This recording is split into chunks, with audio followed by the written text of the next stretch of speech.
Hi, this is doctor Sushma. ఈ రోజు నేను కల్కట్టా డాక్టర్ రేప్ కేసు గురించి మాట్లాడటానికి వచ్చాను. అసలు ఒక ఫీమేల్ డాక్టర్ గా మేము డ్యూటీ చేస్తున్నప్పుడు అసలు ఏం ఇష్యూస్ ఫేస్ చేస్తున్నాం, వాటిని ఎలా అడ్రస్ చేయాలి అనేది అందరికీ తెలియాలి. మేము ఎట్ ఏ స్ట్రెచ్ కంటిన్యూస్ గా 36 hours కూడా డ్యూటీ చేస్తూ ఉంటాం. ఆ డ్యూటీలో మినిమం ఎప్పుడైనా మాకు కావాల్సి రెస్ట్ తీసుకోవాలనుకున్నా కూడా రెస్ట్ రూమ్స్ కూడా ఉండవు మాకు. సో ఇలాంటి సిచ్యువేషన్స్ లో కంటిన్యూస్ గా ఎమర్జెన్సీస్ వస్తూ ఉంటాయి. వాళ్ళందరినీ ట్యాకిల్ చేస్తాం. ఒక్కొక్కసారి బెడ్స్ సరిపోవు. ఇంత హెవీ క్రౌడ్ ఉన్న ప్లేస్ లో అందరూ ఆల్కహాల్ తీసుకొని యాక్సిడెంట్స్ అయ్యి వస్తూ ఉంటారు. బట్ మాకు వీళ్ళ నుంచి ప్రొటెక్షన్ కానీ, ఒక సెక్యూరిటీ కానీ, ఒక సేఫ్టీ కానీ ఏది ఉండదు. వీటిని ఎలా అడ్రస్ చేయాలి? అసలు ఇంత దారుణంగా రేప్ జరిగిందంటే అసలు ఫస్ట్ అది ఎలా జరిగిందని ఎవరైనా ఆలోచించారా? డ్యూటీ ప్లేస్ లో అసలు ఎలా జరుగుతుంది రేపు? ఎవరైనా డ్యూటీ చేస్తున్నప్పుడు వాళ్ళ వర్క్ ప్లేస్ లో ఉన్నప్పుడు ఇలాంటి రేప్స్ జరగడం చూసామా? ఎందుకు డాక్టర్ కి జరిగింది ఇలాంటి నైట్ డ్యూటీలో? అంటే మా సేఫ్టీ ఎంత దారుణంగా ఉందో మీరే ఆలోచించుకోండి. అండ్ ఇంత క్రౌడ్ ఉంది, ఇంత మంది పేషెంట్స్ ని మేము ట్రీట్ చేస్తూ, అంత ల్యాక్ ఆఫ్ స్లీప్, ఎంత స్ట్రెస్ లో ఉన్నా మేము సర్వ్ చేయాలనే ఇంటెన్షన్ తోనే ఇప్పటి వరకు ఫెసిలిటీస్ లేవని కంప్లైంట్ చేయలేదు, సేఫ్టీ లేదని కంప్లైంట్ చేయలేదు. ఫెసిలిటీస్ కోసం మేము ఇప్పటికీ అడగట్లేదు. మేము అడిగేది సేఫ్టీ. చాలా మంది వస్తూ ఉంటారు, అండర్ ఆల్కహాల్ ఇన్ఫ్లుయెన్స్ ఉంటారు, పెద్ద పెద్ద క్రౌడ్ వస్తూ ఉంటారు, యాక్సిడెంట్స్ అవుతూ ఉంటాయి. మేము ఆ ప్రయారిటీ బేసిస్ లో సివియరిటీ ఎక్కువ ఉన్న పేషెంట్స్ కి ఫస్ట్ ప్రయారిటీ ఇచ్చి వాళ్ళ లైఫ్ సేవ్ చేద్దామని వెళ్తాం. మిగిలిన వాళ్ళు వీళ్ళు అండర్ ఆల్కహాల్ ఇన్ఫ్లుయెన్స్ లో పెద్ద పెద్ద గొడవలు పెట్టుకుని ఫీమేల్ డాక్టర్ వరకు ఎందుకు, మేల్ డాక్టర్స్ ని ఫీమేల్ డాక్టర్స్ ని కొట్టిన సందర్భాలు కూడా ఉన్నాయి. ఎందుకు అంటే నాకు ఎమ్మెల్యే తెలుసు, ఎంపీ తెలుసు. అసలు గవర్నమెంట్ ఉన్నది ఎందుకండి? మమ్మల్ని భయపెట్టడానిక, మేము ఉన్నామనే ధైర్యం చెప్పడానిక?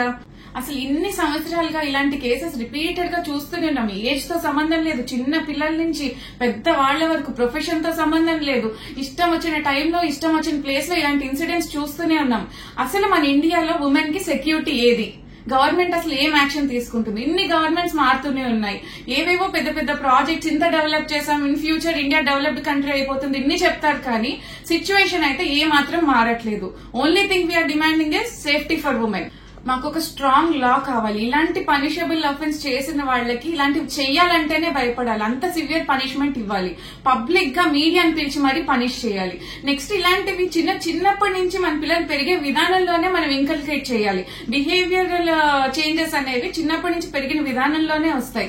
వాళ్ళ అకాడమిక్స్ లో లా ఇంక్లూడ్ చేయాలి.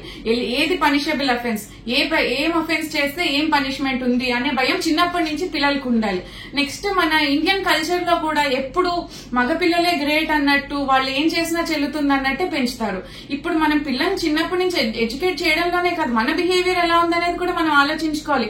ఏదో యాజ్ ఎ పేరెంట్స్ మన పిల్లలకి మీరు ఇలా రెస్పెక్ట్ ఇవ్వాలి, ఉమెన్ కి మీరు ఇంత బాగా చూసుకోవాలని చెప్తే సరిపోదు. ఆ మాటలు చెప్పి ఫాదర్ వెళ్లి మమ్మీని తిట్టాడంటే అక్కడే పోయింది. ఇంకా చెప్పిన యూజ్ ఏముంది? సో మనల్ని, మన ఫ్యామిలీ మెంబర్స్ ని చూసి కూడా పిల్లలు పెరుగుతారు.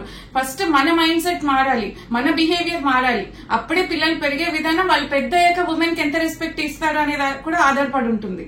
నేను ఇది ఒక ఫీమేల్ డాక్టర్ గానే చెప్పట్లేదు, ఒక ఆడపిల్లగా చెప్తున్నాను. చాలా సార్లు అసలు ఈ ఇన్సిడెంట్స్ లో విక్టిమ్ కి ప్రాపర్ సపోర్టే ఉండట్లేదు. చాలా సార్లు ఎవిడెన్స్ కూడా కవర్ అప్ అయిపోతుంది హైయర్ అఫీషియల్స్ సపోర్ట్ తో. నేనేదో గవర్నమెంట్ అఫీషియల్స్ ని బ్లేమ్ చేయట్లేదు, కానీ ఇలా చేసే వాళ్ళు కూడా ఉన్నారు. చాలా కేసెస్ మీరు తీసుకోండి, చాలా సార్లు ఎవిడెన్స్ మిస్ అవుతుంది. అండ్ హ్యూమన్ రైట్స్ వాళ్ళు కూడా విక్టిమ్ కి సపోర్ట్ ఇవ్వడం మానేసి మనం కల్ప్రిక్ట్ కి పనిష్మెంట్ ఇచ్చేసరికి హ్యూమన్ రైట్స్ వాళ్ళు వచ్చేస్తున్నారు.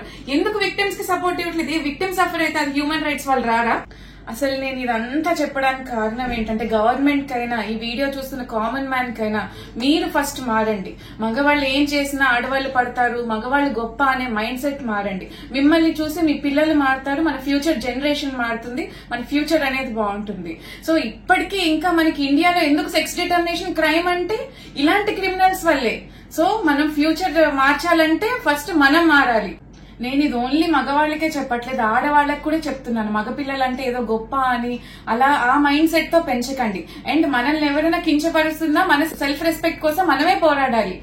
ఇప్పుడు ఎవ్వరు సోషల్ మీడియా అకౌంట్స్ లేకుండా లేరు, అందరూ సోషల్ మీడియా ఇన్ఫ్లుయెన్సర్సే. So let's use those channels in voicing out for women safety. Thank you.